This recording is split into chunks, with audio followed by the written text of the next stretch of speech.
Eh bien, bonjour à tous et à toutes. Aujourd'hui, on va apprendre à soustraire des nombres relatifs. Vous avez votre feuille de cours, vous avez votre stylo. Alors, on y va. Alors, je vous propose une petite expérience mentale. Cette expérience mentale consiste à travailler sur des billes dans des sacs, des billes notées +1, des billes notées -1. Alors, je vais lire avec vous la fiche de cours, et puis ça va peut-être nous aider un petit peu. Alors, voilà, on y va. Donc, pour comprendre comment soustraire de nombres relatifs, nous allons faire une petite expérience mentale. Voilà, on y est. Considérons deux sacs identiques comportant le même nombre de billes. Sur chaque bille, il est inscrit soit le nombre +1, soit le nombre -1. Ok, alors moi j'ai pas de sac, mais j'ai utilisé deux bocaux, je vous montre ça. Vous voyez, hein, je vais pas lésiner sur les moyens. Et puis, j'ai pas de bille +1, -1, mais j'ai des billes de couleur. Alors on va dire que la bille blanche, c'est une bille +1, arbitrairement, hein, et la bille noire, c'est une bille -1. Voilà, alors étudions ce qui est marqué sur ce petit texte. Alors, on ne sait pas combien il y a de billes exactement dans les sacs, et ça n'a pas d'importance, on sait juste qu'il y a autant de billes marquées +1 que de billes marquées -1. Alors pour ceux qui ne le savent pas, autant ça veut dire la même quantité, hein, parce que j'ai eu ce problème-là l'année dernière. Ouais, certains pensaient que autant, ça voulait pas dire la même quantité. Je sais pas. Bon, parce que je ne peux pas ce qu'ils comprennent, moi. Bon, voilà.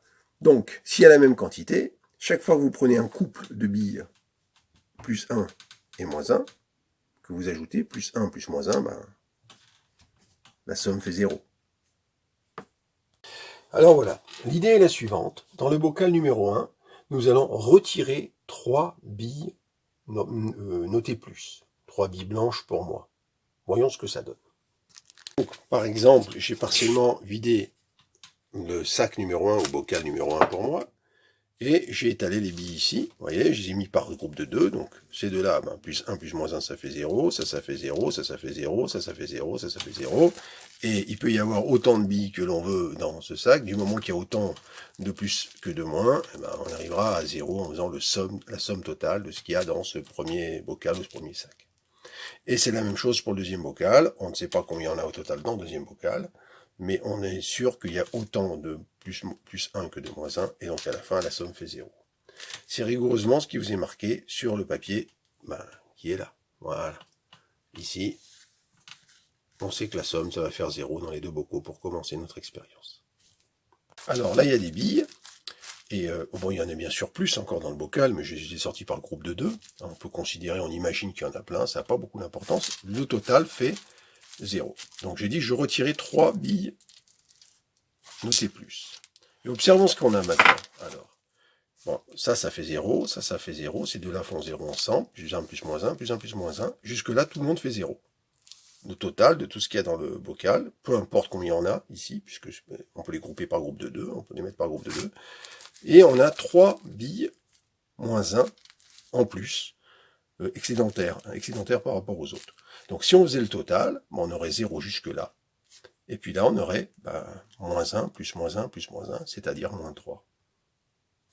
C'est donc cette situation qui est symbolisée ici. Voilà. Et donc là, on a 3 billes moins en plus, et donc ça va faire -3. Je vais l'écrire ici. -3. Voilà. Ça fait -3. Le moins, il est un petit peu haut, mais ça fait rien. Donc, la somme des nombres inscrits sur les billes du premier sac, c'est -3, évidemment.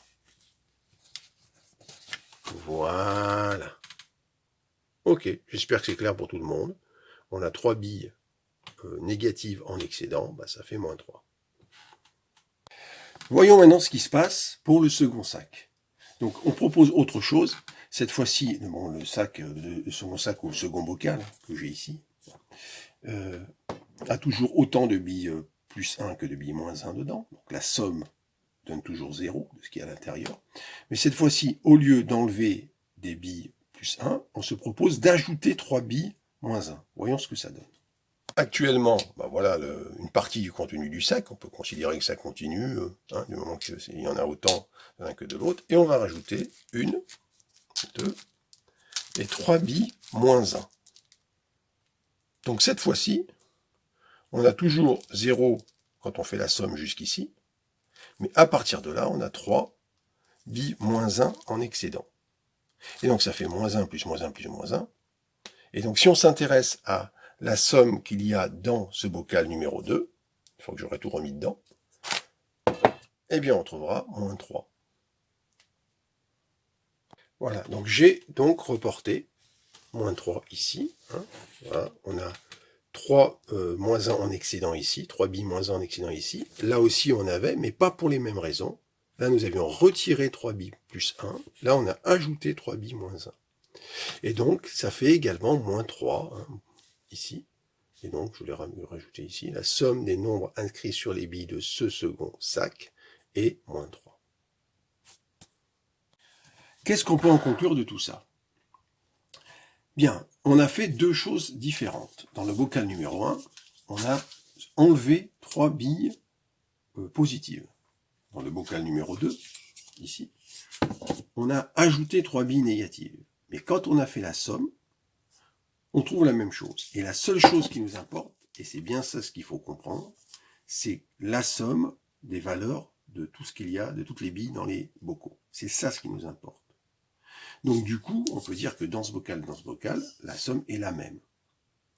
La situation n'est pas exactement la même si on réfléchit bien, parce qu'il n'y a pas le même nombre de billes au total. Mais en tout cas, la somme donne la même chose.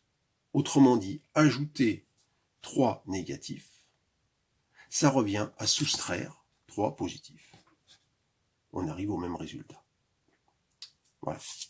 Donc on va pouvoir inscrire que si on ne s'intéresse qu'à la somme des nombres inscrits sur les billes, et c'est bien ça, on trouve le même résultat. C'est le même résultat pour nous, c'est-à-dire moins 3. Et surtout, soustraire plus 3, c'est ce que l'on a fait dans le premier cas, on a enlevé 3 billes positives, donc on a enlevé plus 3, ça donne le même résultat que d'ajouter moins 3. Ajouter moins 3 et soustraire plus 3, même si ça n'est pas exactement la même chose, ça donne le même résultat. Voilà exactement. Bien sûr, on peut étendre cette idée à d'autres valeurs. Si j'enlève plus 5, cela donnera le même résultat que si j'ajoute moins 5. Si j'enlève plus 8, ça donnera le même résultat que si j'ajoute moins 8, etc. Donc finalement, quand je soustrais un nombre positif, je trouve le même résultat que si j'ajoute son opposé. Hein, je rappelle l'opposé, c'est à 5, c'est moins 5, à 8, c'est moins 8, etc. Voilà déjà une première conclusion. Intéressons-nous maintenant à la seconde expérience.